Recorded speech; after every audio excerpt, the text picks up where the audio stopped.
Bonsoir à toutes et tous, les amis. J'espère que tout le monde va bien. Je suis très heureux de vous retrouver pour cette méditation et je vous propose de commencer justement par une méditation. Donc en se posant tranquillement après une belle journée de travail ou une journée tout court, je me reconnecte à mon intériorité tranquillement.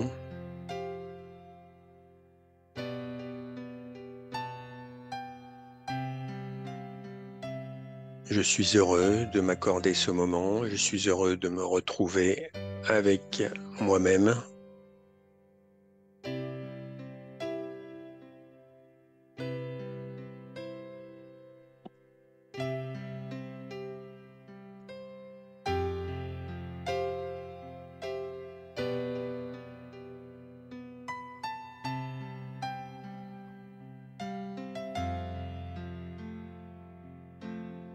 Je ralentis mes pensées.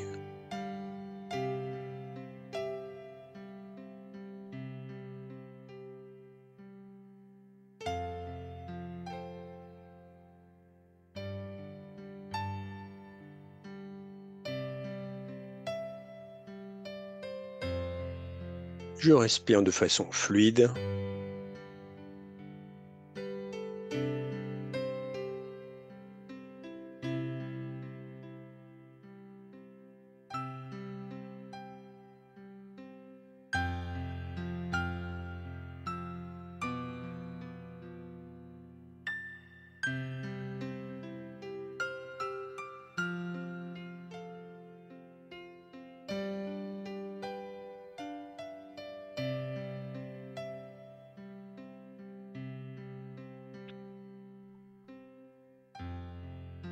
Si d'autres pensées viennent qui ne concernent pas l'instant présent, je les laisse passer comme on laisse passer des oiseaux ou des nuages dans le ciel.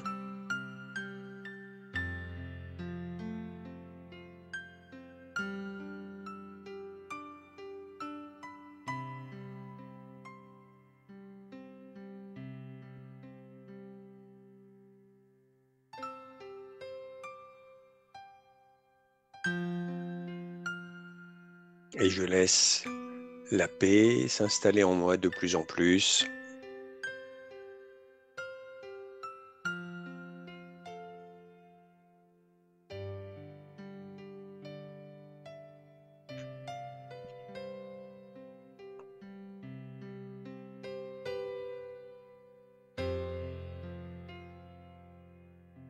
Et si la paix, la sérénité met du temps à venir, eh bien, j'observe cela tranquillement. Je ne me mets pas de pression.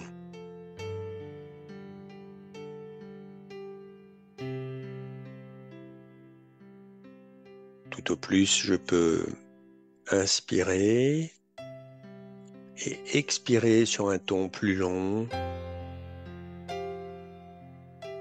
Et en expirant sur ce temps plus long, j'imagine que tout ce qui est tension, pensée inutile, gaspillée, etc., s'évacue.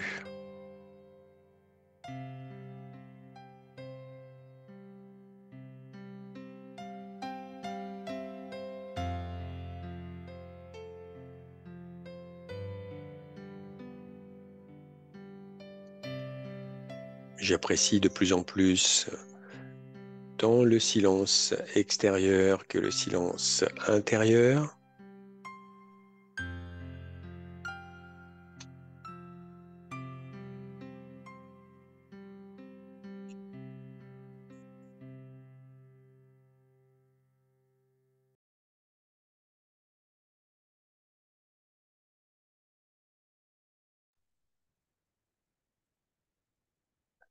Et je laisse la sérénité, la paix s'installer de plus en plus, non seulement dans mon esprit, mais dans toutes mes cellules.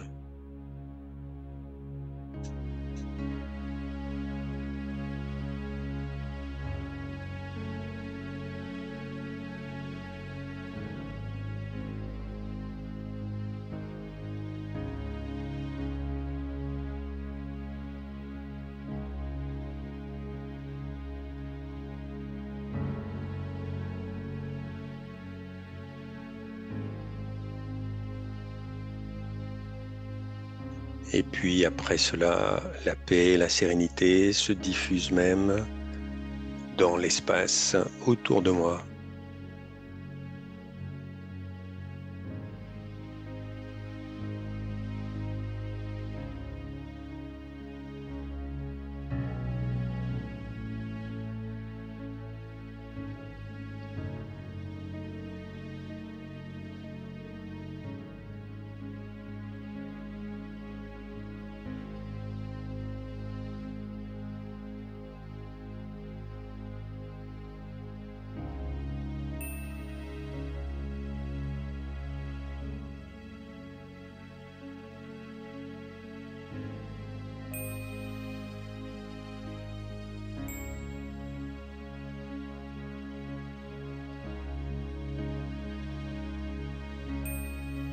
J'apprécie tout simplement le silence.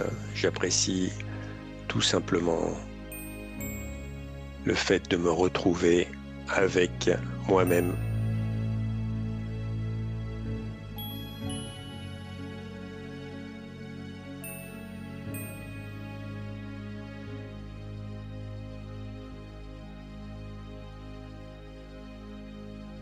Et puis, petit à petit, tout en restant connecté avec ce cœur de l'être, ce centre de l'être, je redéploie davantage ma conscience vers l'instant présent.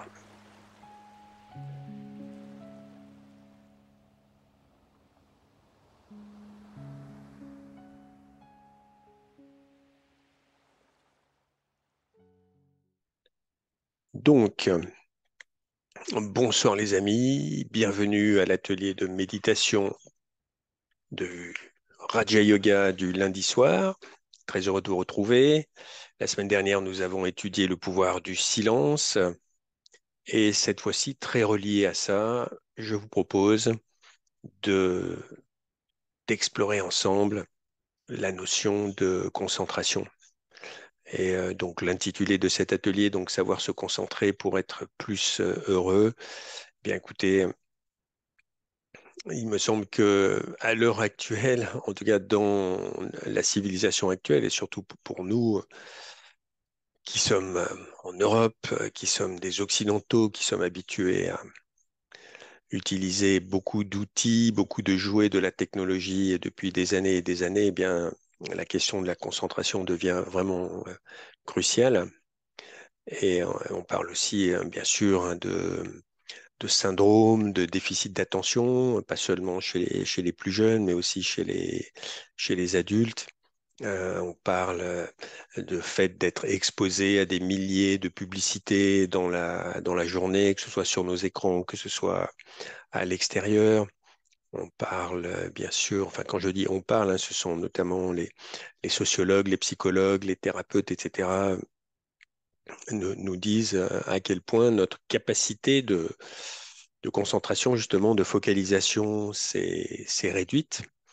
Tout ça s'est amplifié par le fait que, par exemple, les films aussi sont à un rythme beaucoup plus effréné dans les changements de plan. Bien sûr aussi, il y a la question pour les plus jeunes, peut-être des jeux vidéo, etc., etc. Donc c'est une vraie question et on voit qu'avec ce déficit d'attention, cette concentration qui est de plus en plus problématique, ben, on voit que ça ne nous amène pas véritablement vers la paix, vers la sérénité, et donc encore moins vers le bonheur. Et je pense qu'en Occident, on le savait, mais on l'a un peu oublié. Et en tout cas, en Orient, c'est encore su, même si c'est pas forcément pratiqué. Mais il est clair qu'un esprit qui sait se concentrer sur un objectif précis, un esprit qui sait se concentrer en fait sur ce sur quoi il doit ou il souhaite se concentrer, quel que soit l'objet de sa concentration, eh bien, à la longue, effectivement, non seulement ce sera l'esprit d'une personne qui sera efficace, qui atteindra ses objectifs très probablement, mais aussi une personne qui sera plus heureuse intérieurement.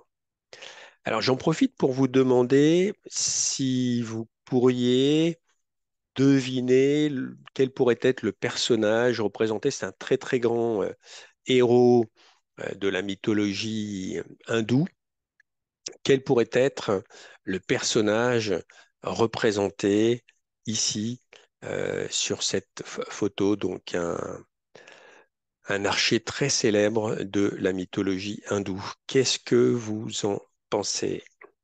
Qu'est-ce que vous pourriez deviner?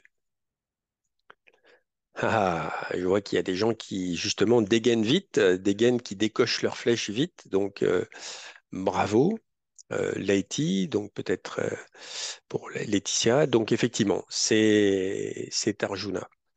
Alors, il y a une histoire très intéressante par rapport à Arjuna.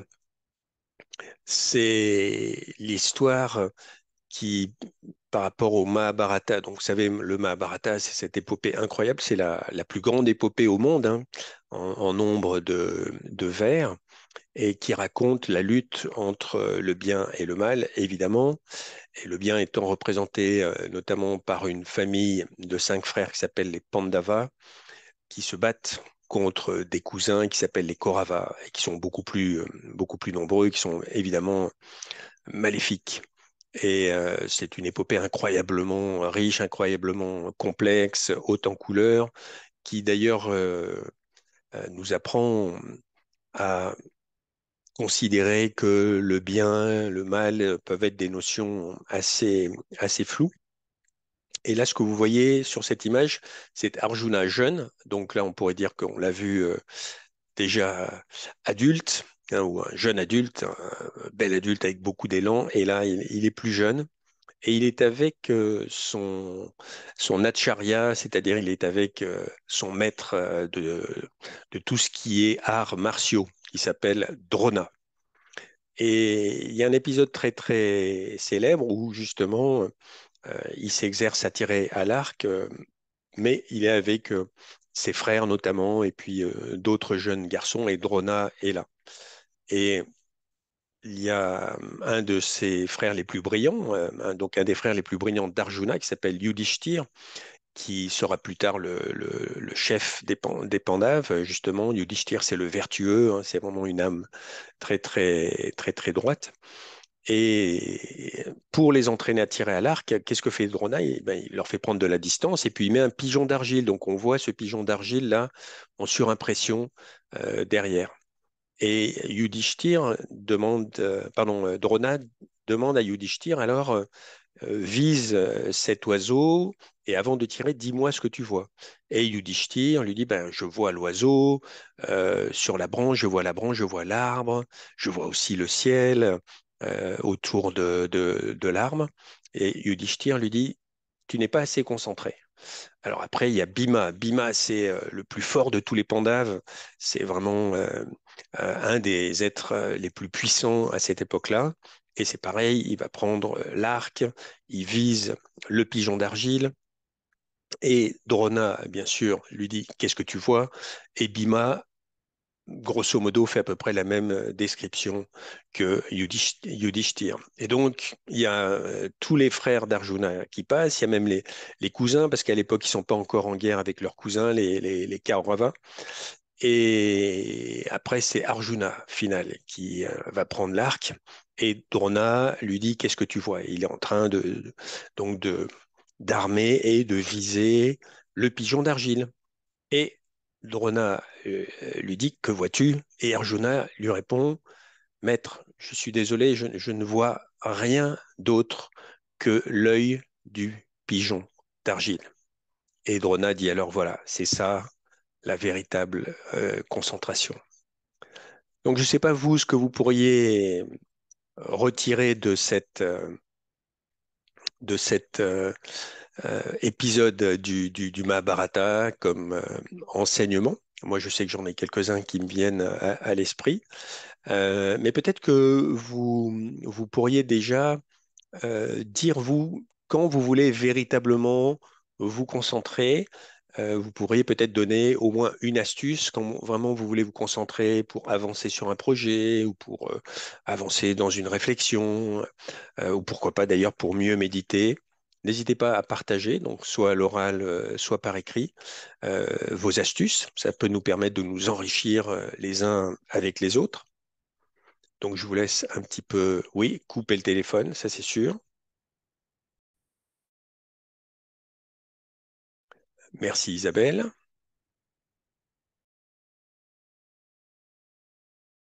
Alors, personnellement, je coupe aussi tout ce qui est, enfin oui, alors couper le téléphone, ça c'est clair, mais en fait, tout ce qui est notification, notamment quand on est dans un environnement où il peut y avoir pas mal de notifications, se recentrer sur les sensations du corps, fantastique, hein. Par exemple, la respiration, tout à fait. S'isoler quand c'est possible, ça c'est super, tout à fait. Casque sur les oreilles sans aucune musique ni aucun son. Waouh, ok, très bien. C'est peut-être même un casque qui annule les sons de l'extérieur. Se forcer à éteindre toute source de stimulation, se centrer sur le souffle, ouais, tout à fait. Alors, c'est déjà pas mal, hein. Si on fait tout ça, on sait qu'on va pouvoir, ouais, m'isoler, me recentrer à l'intérieur de moi. Voilà, donc on est bien d'accord, nous sommes des êtres incarnés, et l'un de nos défis, justement, quand on veut, par exemple, méditer, et donc, bon, on l'a déjà vu ensemble, vous l'avez vu avec d'autres transmetteurs du Raja Yoga ou peut-être d'autres pratiques, quand on veut méditer avec efficacité, vivre une belle expérience, eh bien, il s'agit à un moment donné de passer par une étape de concentration. OK? Et donc, effectivement, tout ce que vous avez dit, ça peut véritablement aider, revenir aux sensations corporelles. Donc, il y a toutes les techniques reliées à la mindfulness, à la pleine présence qui permettent ça, bien sûr. Se focaliser sur le souffle, si c'est ça, c'est bien sûr c'est majeur et ça fonctionne très très bien. Parce qu'effectivement, l'enjeu finalement, c'est quoi? C'est notre esprit. Et notre esprit, c'est cet organe qui est très très subtil à l'intérieur de nous-mêmes, finalement, via lequel nous vivons notre expérience d'être humain, hein. Je ne vis pas mon expérience d'être humain finalement dans le monde extérieur, et vous non plus. Votre expérience d'être humain, vous la vivez dans votre esprit, hein. C'est pour ça que deux êtres humains qui sont dans une même pièce ne vont pas vivre la même expérience. Votre expérience d'être humain à l'instant T, c'est votre perception de ce que vous êtes, du monde et de la relation entre vous et le monde, de la relation entre vous et d'autres personnes, etc. Ça dépend évidemment beaucoup de votre conscience, ça dépend de votre trajectoire et tout ça, finalement, ça se cristallise à l'instant T sur l'esprit. Donc, à chaque instant, l'esprit, finalement, est, si ce n'est bombardé, mais en tout cas influencé par tout un tas d'éléments, d'informations qui peuvent venir de l'extérieur, qui peuvent venir de l'intérieur de lui.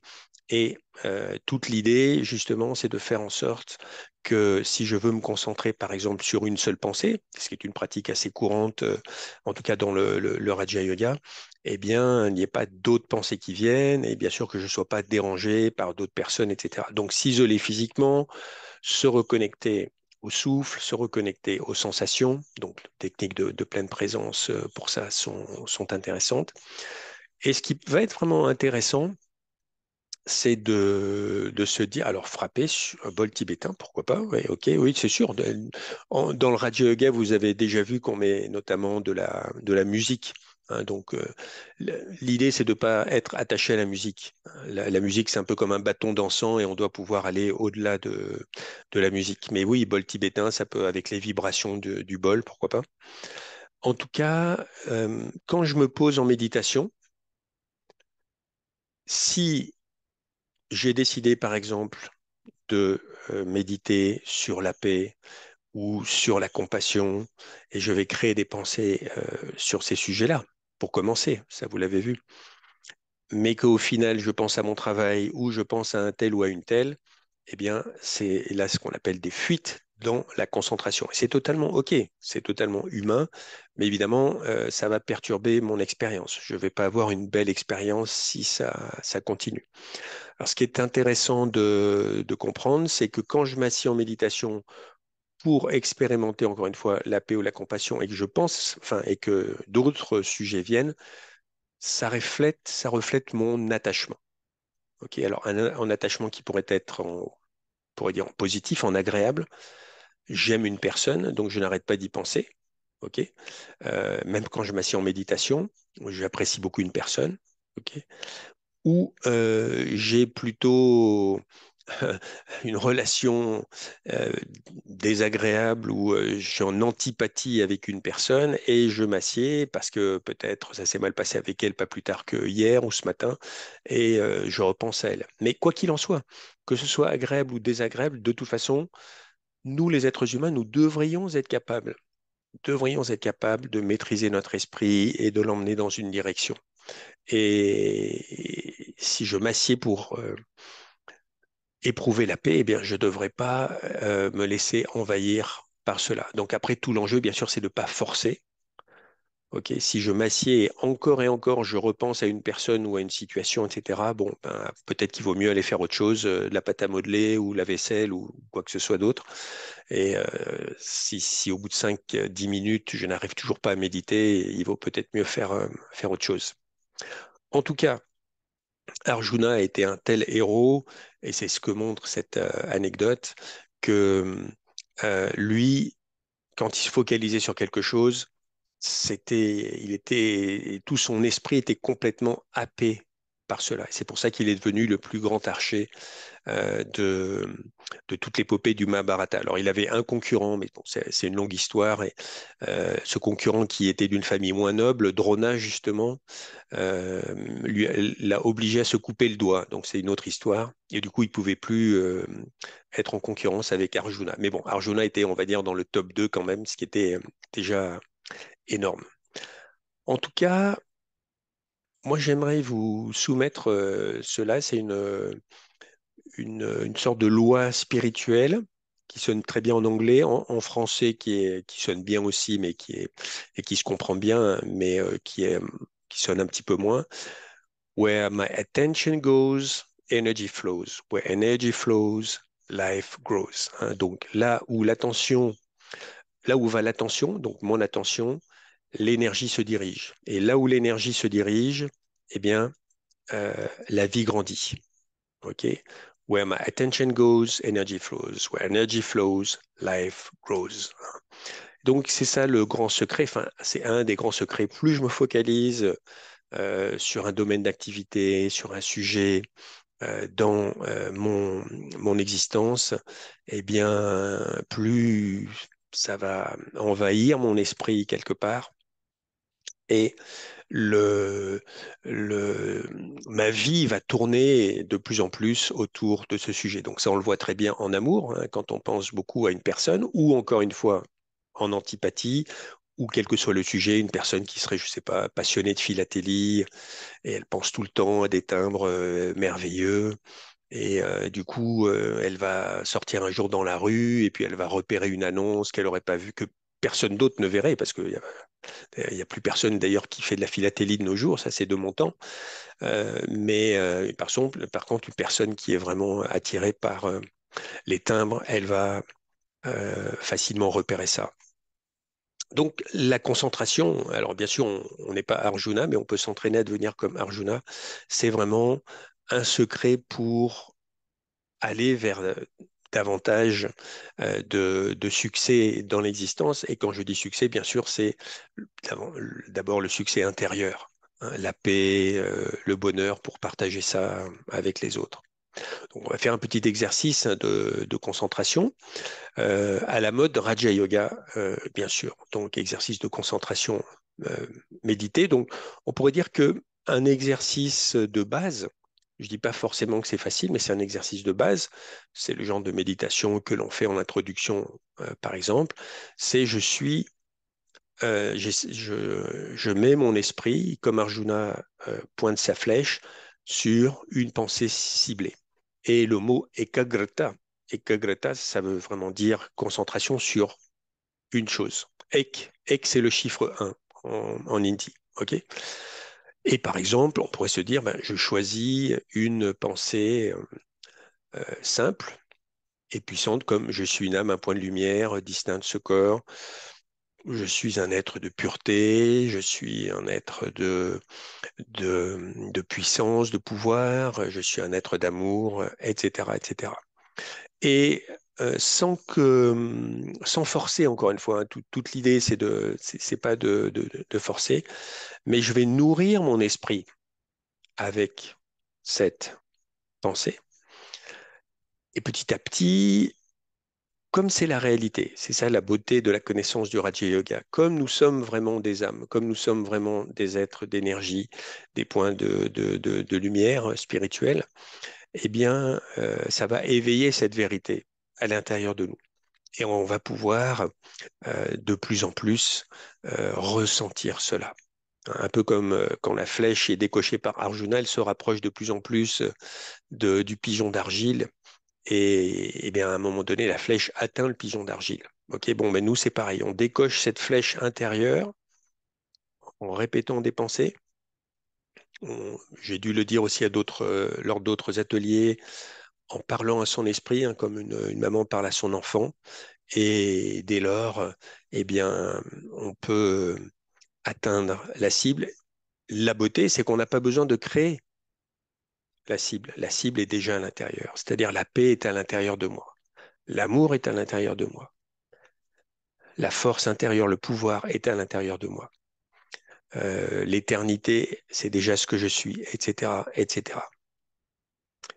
Alors,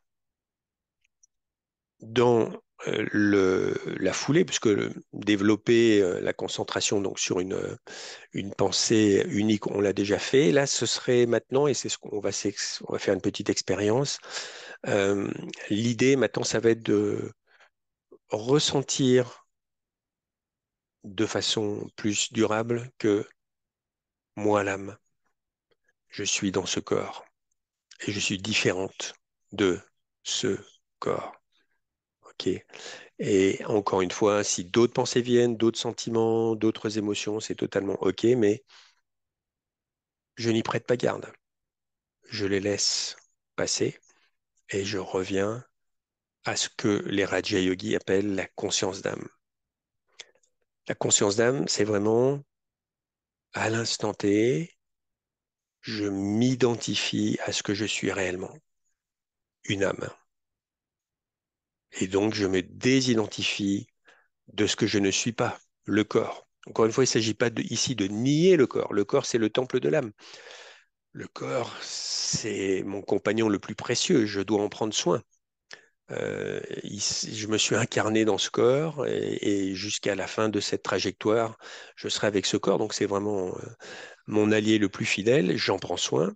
Il doit refléter mes valeurs les plus profondes et donc je dois vraiment en prendre soin parce que il doit m'aider à exprimer le meilleur de mon potentiel, mais en même temps, c'est pas ce que je suis, hein. Et maintenant, s'il y en a qui en doutent encore, ben, je vous invite à consulter tout ce qui est documenté scientifiquement sur les expériences proches de la mort, sur des cas de réincarnation qui sont documentés scientifiquement, etc., etc.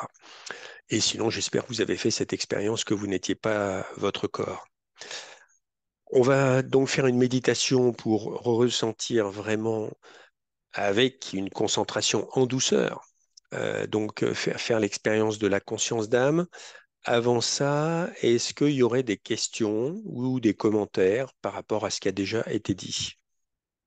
C'est plus clair, c'est bon? Merci beaucoup Stéphane. Ben, je vois que je faisais involontairement de la pub pour Kawe, c'était pas du tout mon but, désolé. Donc, une pensée peut être toujours la même.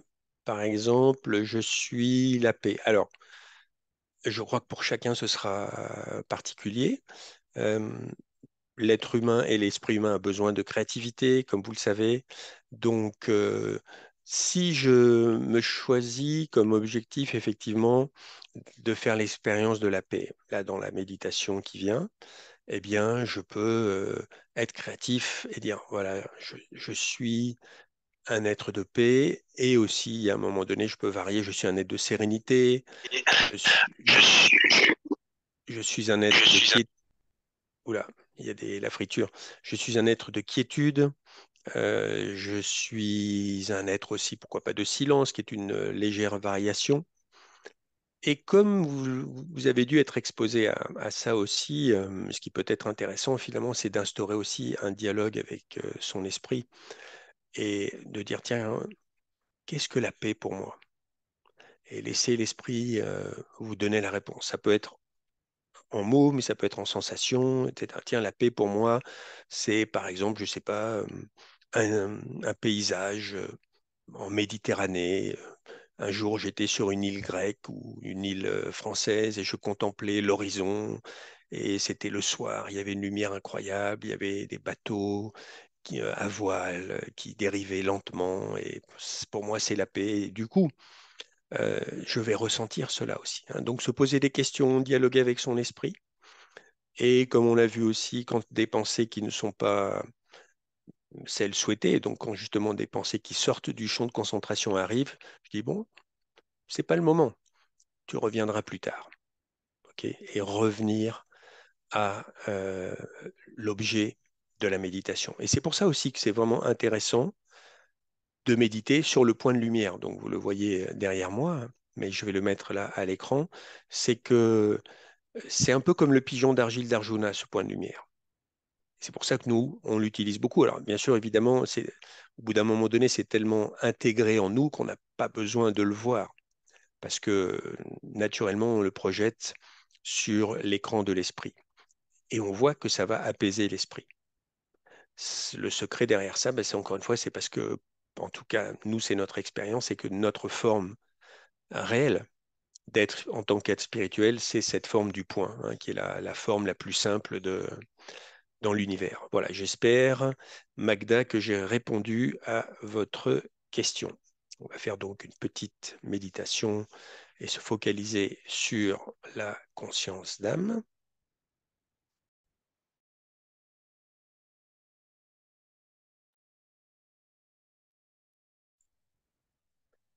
Je vais mettre la vidéo que vous connaissez bien.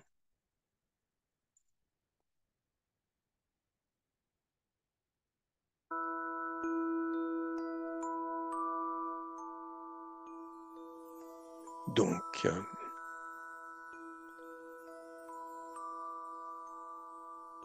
je choisis pour cette méditation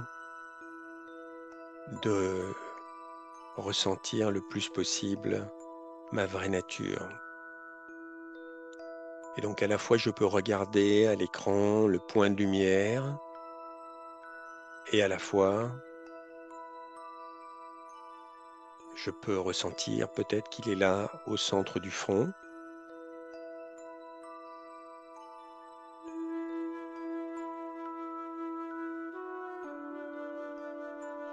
En tout cas, en allant à l'intérieur de moi-même,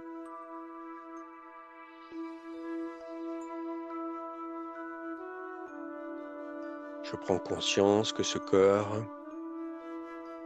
est comme un costume, une enveloppe physique,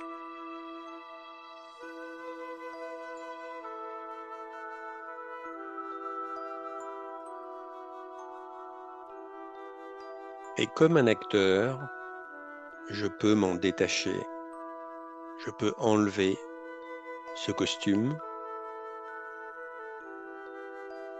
qui est fait de milliards d'atomes qui sont sans cesse en permutation, en mouvement, qui se renouvellent sans cesse. Alors que moi, l'âme, intrinsèquement, même si je change, je reste ce que je suis dans ma nature profonde, c'est-à-dire je suis telle une étoile.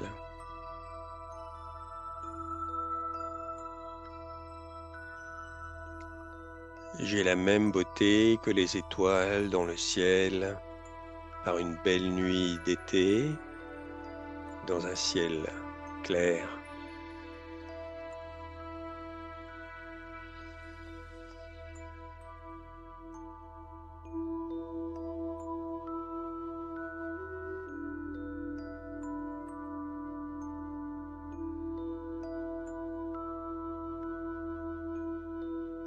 Moi, l'âme, je suis un être de lumière, un être de beauté absolue, un être de paix, un être de sérénité. Comme les 8 milliards et quelques centaines d'autres millions d'âmes sur Terre en ce moment.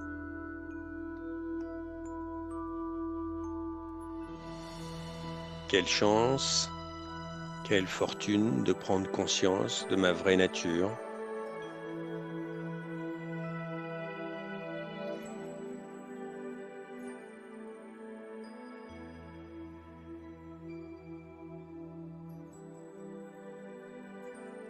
Et si d'autres pensées viennent qui ne concernent pas l'instant présent, je les laisse passer et je reste focalisé, tel Arjuna, sur le point de lumière que je suis.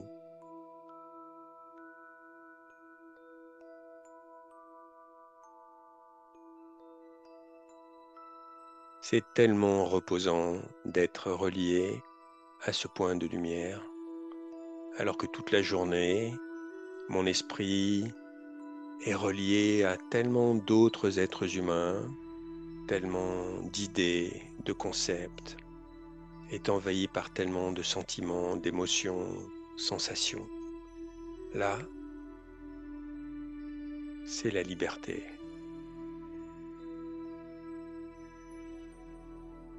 la paix.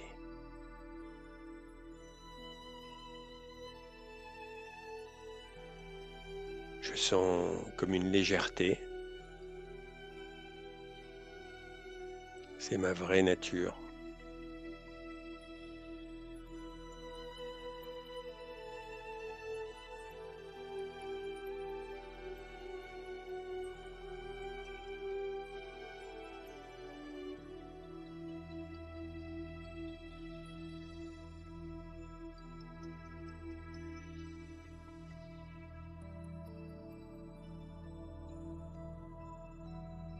Encore une fois, si mon esprit dévie un peu de sa trajectoire en douceur, je lui dis non, reste focalisé, mon esprit, sur le point de lumière, l'étoile.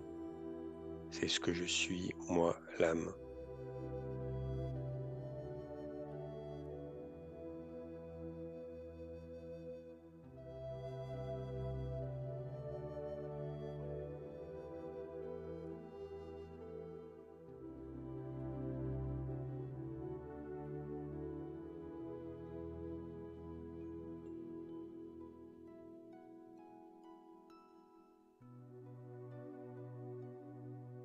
Et puis, une fois de plus, tout en restant connecté à cette expérience, je reviens à une conscience plus aiguë de la pièce dans laquelle je me trouve.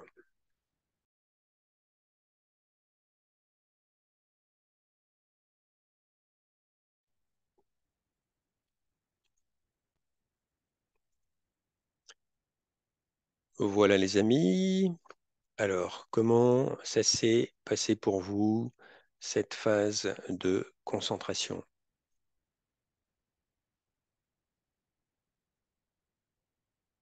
Qui était rapide, certes, mais comme on était ensemble là, c'est ça qui était super. Donc, je pense que à distance, on a pu s'aider. Moi, je sais que j'ai vécu une belle expérience, liberté, légèreté, lumineuse.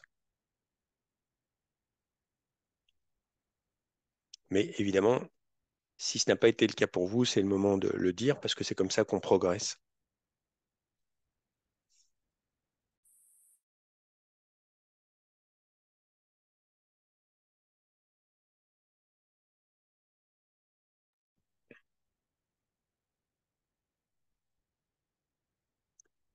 Superbe. Ok, légèreté, douceur, et voilà. Ce qui est incroyable, mesdames et messieurs, c'est que tout ça, c'est en nous. Hein, tout ça, c'est en nous et inlassablement, et depuis certainement de nombreuses vies, nous cherchons à l'extérieur ce qui est à l'intérieur. Et c'est bien repris dans différents contes et légendes, différents mythes. Et plus récemment, dans l'histoire littéraire, c'était repris par Paulo Coelho, hein, que certains d'entre vous doivent connaître. Il est moins Je pense qu'il écrit moins maintenant, hein, mais il avait écrit un conte, mais qui est en fait c'est assez connu quand même, hein, dans l'univers des mythologies où quelqu'un cherche un trésor ou quelque chose de précieux, il va très très loin et en fait, au bout du compte, il revient et le trésor est dans le sous-sol de sa maison. Mais c'est ça.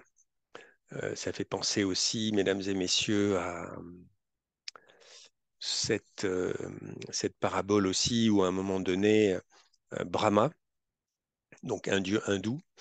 Alors, ne pas confondre avec Brahma, qui est le fondateur du Raja Yoga des Brahma Kumaris, hein. Donc là, c'est le Brahma, le dieu hindou. Et il discute avec les autres dieux parce que ils sont un peu inquiets, parce qu'ils voient que l'être humain progresse très très vite, hein. L'être humain progresse très très vite, grandit. Et Brahma dit comment pourrait-on faire pour cacher la divinité? Parce que si l'être humain a accès à sa divinité et probablement qu'il va se passer pas mal de désastres sur Terre. Donc, bon, c'est comme ça que commence cette, ce mythe. Et alors, les dieux discutent. Bon, Brahma, c'est lui qui va trancher, qui va prendre la décision finale. Donc, ils lui font des suggestions. Ben, et si on cachait la divinité très, très profondément sous terre? Et Brahma dit non, non, ça sert à rien parce qu'un jour, l'être humain est tellement intelligent qu'il va développer des outils pour creuser et il trouvera la divinité. Ah bon, alors ok. Et si on la mettait tout au fond des océans? Mais arrêtez, de la même façon qu'il va inventer des outils pour creuser sous terre très profondément, ben, il va inventer des outils aussi pour aller dans la mer, dans les océans, il trouvera forcément la divinité. Alors il se gratte la tête désespérément. Ah, et j'ai trouvé, il y a un dieu mineur qui dit, et si on la mettait dans le cosmos? Mais arrêtez, l'être humain, forcément, intelligent comme il est, il va trouver, il va développer des outils pour aller dans l'espace et il trouvera la divinité. Bon, finalement, Brahma, qui avait probablement la réponse depuis le début, dit, bon, écoutez les amis, on va arrêter de réfléchir là parce que là, on se fait trop mal à la tête. Et j'ai trouvé, on va cacher la divinité au fond de l'être humain lui-même, à l'intérieur de lui-même. C'est le destin tragique et la beauté tragique de l'âme humaine, les âmes que nous sommes, c'est que tout est à l'intérieur de nous, mais on le recherche, hein. On recherche alors l'amour notamment, ça doit être un être qui doit nous procurer cet amour, donc autrement dit aussi cette estime de nous-mêmes. Il faut qu'on voit dans le regard de l'autre qu'on se sente apprécié, aimé par cet être unique, mais c'est valable pour tout. La paix aussi, il va falloir qu'on soit dans d'excellentes conditions pour être en paix, et le bonheur, tout ce que vous voulez. Et bien sûr, après, ça amène au matérialisme et à tout ce qu'on connaît à notre époque. Voilà. Mais je pense que je m'égare un petit peu, enfin je m'égare à moitié, hein. Brahma donc est la divinité en nous, donc la méditation, bah, finalement c'est retrouver ces trésors qui sont là, et plus je serai concentré, encore une fois, plus j'aurai la possibilité de, de- d'avoir accès à ces trésors, et ce qui est fabuleux après c'est de les partager avec les autres. Et plus je les partagerai avec les autres, plus ça va créer un cercle vertueux. Donc, qui n'a pas envie de créer ce genre de cercle vertueux? Les amis, on va s'acheminer vers la suite. Et donc, ben écoutez, en termes de concentration, puisqu'on a parlé de la loi de l'attention, hein, là où va mon attention, j'envoie l'énergie, là où j'envoie de l'énergie, la vie grandit. Dans le Raja Yoga, finalement, mesdames et messieurs, donc tout le monde probablement ne connaîtra pas la réponse, mais pour ceux qui nous connaissent bien, quel est probablement le but ultime de tout Raja Yogi en termes de concentration? Quel est le but ultime de tout Raja Yogi en termes d'objectif de méditation? Je vous donne quelques instants pour répondre comme vous voulez, par oral ou par écrit. Le but ultime, alors l'âme, merci Véronique, ouais, tout à fait.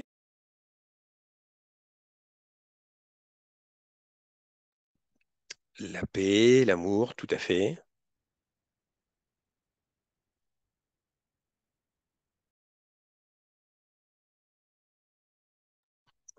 se rapprocher de ses pensées positives. La liberté, c'est vrai, c'est vrai, c'est vrai. En tout cas, moi, je sais que ça me touche beaucoup et je souhaite devenir libre, effectivement, parce que je sais que c'est en moi aussi. Alors, devenir parfait, c'est vrai, et Chantal, tu poses un mot qui est parfois lourd dans notre langue, enfin, ou dans la plupart des langues, j'imagine, la perfection. Mais encore une fois, puisque la divinité est en nous, c'est-à-dire qu'il y a vraiment cette possibilité de perfection à l'intérieur de nous, effectivement. On vise cela, en tout cas pour les plus déterminés d'entre nous, même si parfois ça semble très loin. Waouh, bah alors là, c'est tellement beau ce que vous mettez, la connexion avec Dieu, donc l'alignement avec notre âme, rayonner l'amour, retrouver toutes nos qualités, le bonheur constant, magnifique. Donc la concentration à 100%, effectivement. Oui, à un moment donné, la concentration est tellement naturelle que ça s'appelle même plus la concentration, il n'y a plus d'effort à faire. Magnifique, les amis, magnifique.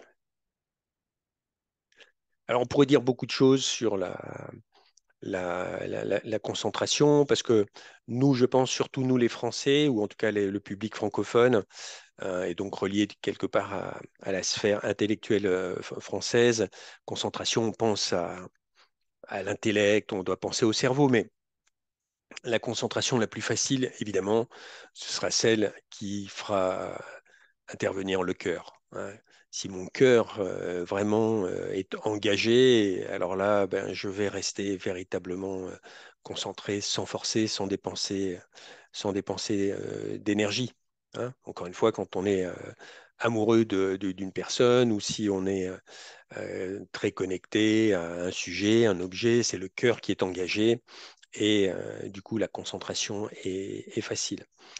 Et donc, je vais reprendre les mots de Sandra parce que, effectivement, cette tradition s'appelle la tradition du Raja Yoga. Donc, Raja, c'est royal.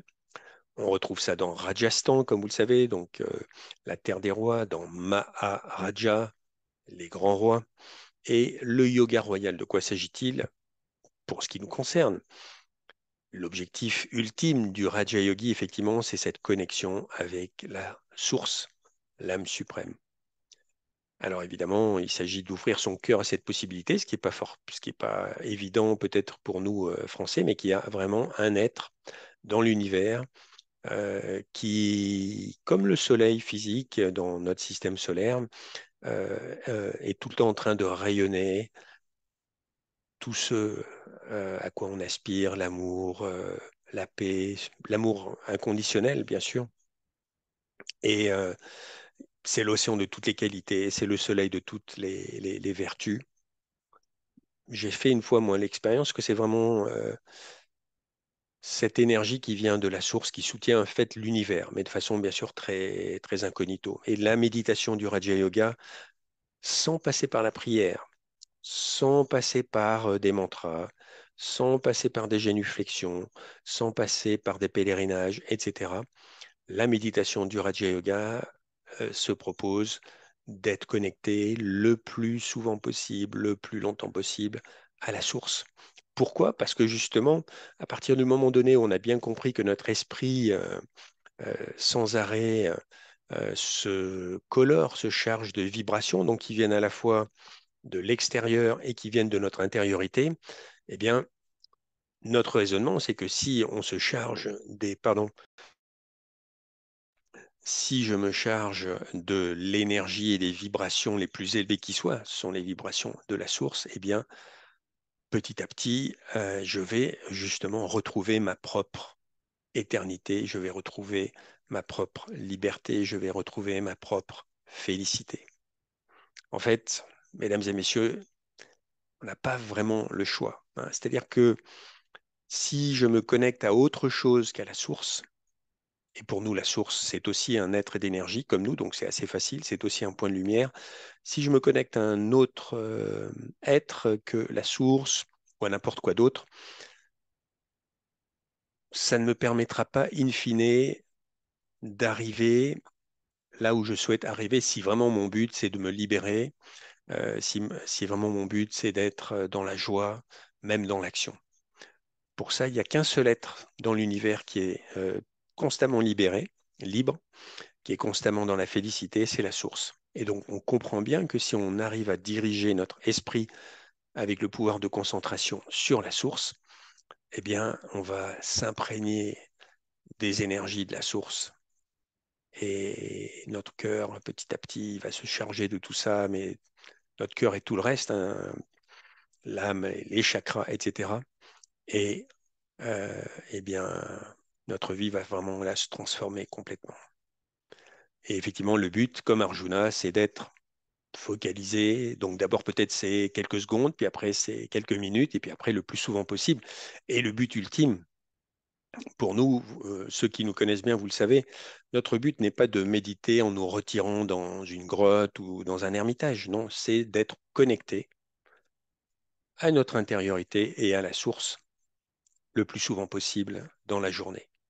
Voilà. Et l'effort de concentration sur la source, donc vu encore une fois comme océan de lumière, océan de toutes les vertus, océan d'amour, etc., va me permettre après d'être plus concentré globalement au quotidien. Ça va m'aider dans mes tâches au quotidien, en plus de me recharger, en plus de réactiver mes mémoires, d'être libre. Voilà. Donc, ben, il n'y a plus qu'à. On va y aller. Sauf s'il y a des questions, mais il y aura la place pour une, deux questions maximum. Attention, je suis vigilant.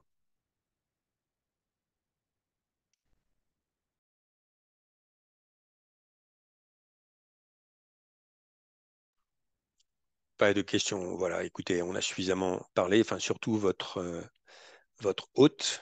Il y a suffisamment eu de paroles, donc il n'y a plus qu'à expérimenter. Encore une fois, mettons de côté tout ce qui concerne toutes nos préconceptions sur et présupposées sur Dieu comme on nous l'a vendu. Hein, là, il ne s'agit pas du tout de l'image de Dieu qu'on a tous plus ou moins côtoyé depuis l'enfance, même si on n'a pas été dans une famille religieuse. Hein. Là, il n'y a pas du tout de colère chez cet être, il n'y a pas du tout d'esprit de vengeance chez cet être. Et encore une fois, il n'y a pas besoin de rite pour se connecter à la source. La source et moi, nous sommes de même nature. Donc, et quand je dis de même nature, justement, c'est pas le corps, c'est moi l'âme, l'être de lumière. La source est un être de lumière. Je me détache du corps. Et encore une fois, tout en respectant le corps. Et ça va lui faire du bien, le corps. Hein. Ça va faire du bien notamment au cerveau. Parce que notre cerveau, il pense beaucoup trop. Donc, quand je médite avec concentration, eh ben, je me détache du corps, je ralentis le cerveau. Le cerveau, ouais, ça lui fait beaucoup de bien. Le corps aussi, ça lui fait beaucoup de bien. Et en conscience d'âme, je me connecte à la source. Oui, authenticité, tout à fait. C'est relié à tout ce dont on est en train de parler. Ok, allez, cette fois-ci, on y va vraiment. Donc, après m'être concentré, focalisé sur une seule pensée, je me concentre, je me focalise. Et après m'être aussi, pardon, concentré, focalisé sur ce que je suis, qui je suis, moi, l'âme, je me focalise à présent sur la source, l'âme suprême.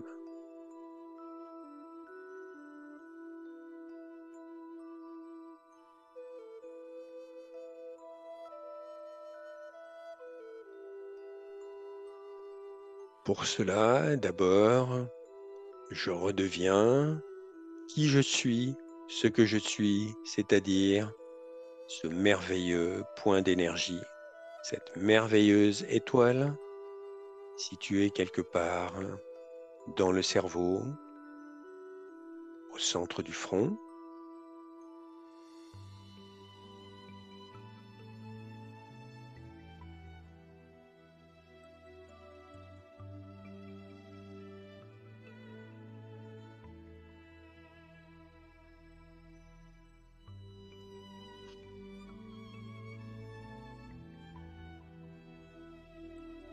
Je ressens à nouveau la paix et comme nous méditons collectivement, même à distance, nous ressentons la paix, la sérénité, la légèreté, la bienveillance, la compassion qui font partie de notre nature profonde.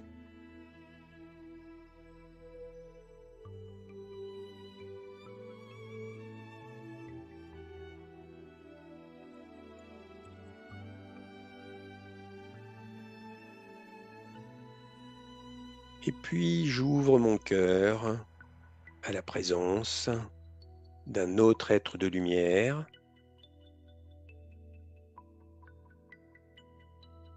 un être de même nature que moi, qui réside dans une dimension de lumière rouge, orangé.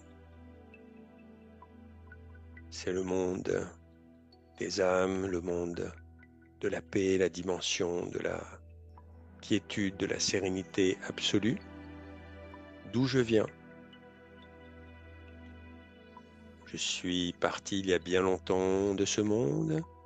Je me suis incarné sur Terre pour commencer mon aventure d'être humain. Il n'y avait pas d'autre moyen pour vivre cette aventure. Et j'avais oublié ma maison. Quel bonheur de retrouver cette énergie, cette vibration. Qui plus est, puisque la source, le parent ultime,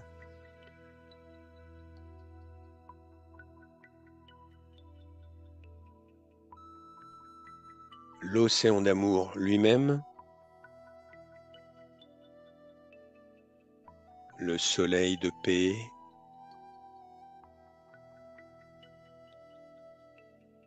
le seul être dans l'univers qui soit capable de m'aimer inconditionnellement.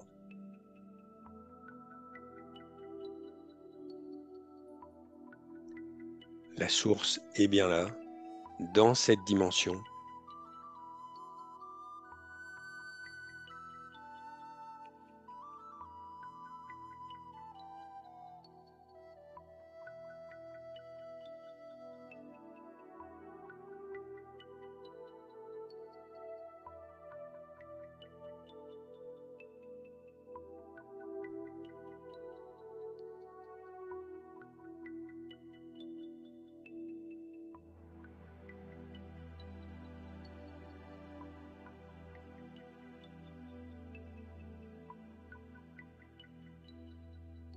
Je ne pense presque plus car il n'est plus besoin de penser.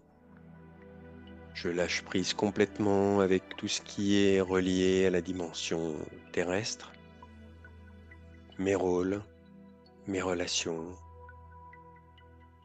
les actions. Je suis dans l'instant présent et dans l'éternité.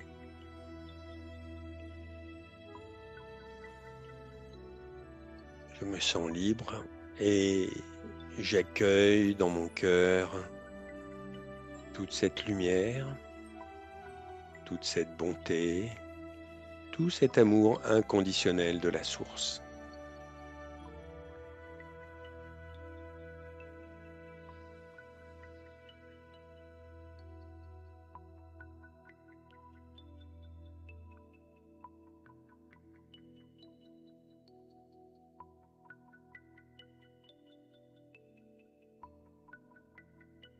Il n'y a rien à faire, juste être, juste accueillir, être un réceptacle en me concentrant doucement,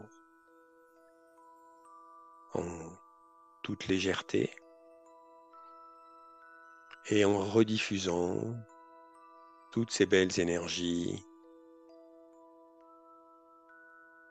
dans toutes les cellules de mon corps et après dans mon environnement et après vers le monde.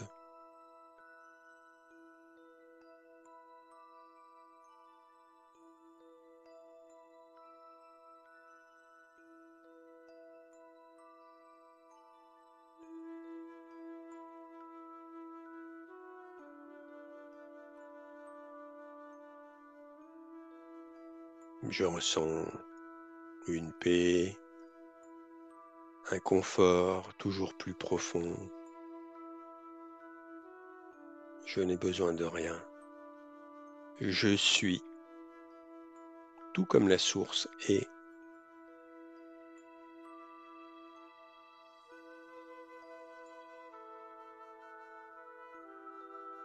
Et puis petit à petit,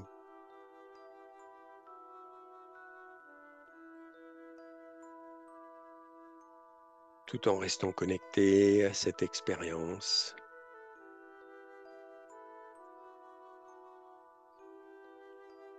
si c'est nécessaire, je reviens à la conscience plus aiguë du monde corporel, de l'endroit dans lequel je suis.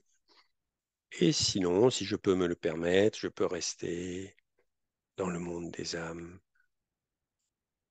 ma maison.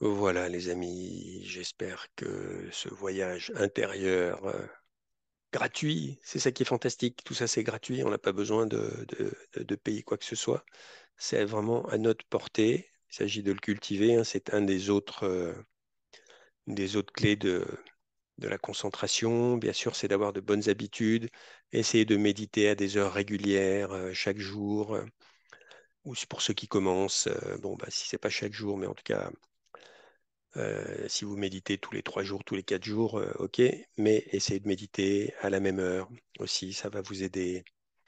Bien sûr, vous soustraire encore une fois aux stimulations, stimulants de l'extérieur.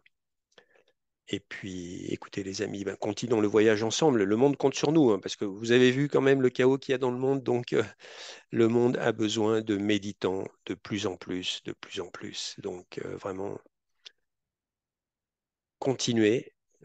Soyez assurés que je vais continuer aussi de mon côté. Je serai très heureux de vous retrouver à d'autres moments pour d'autres sujets, pour mieux méditer ensemble. Voilà, comme disent les Raja Yogis, Om Shanti, Namasté. À bientôt.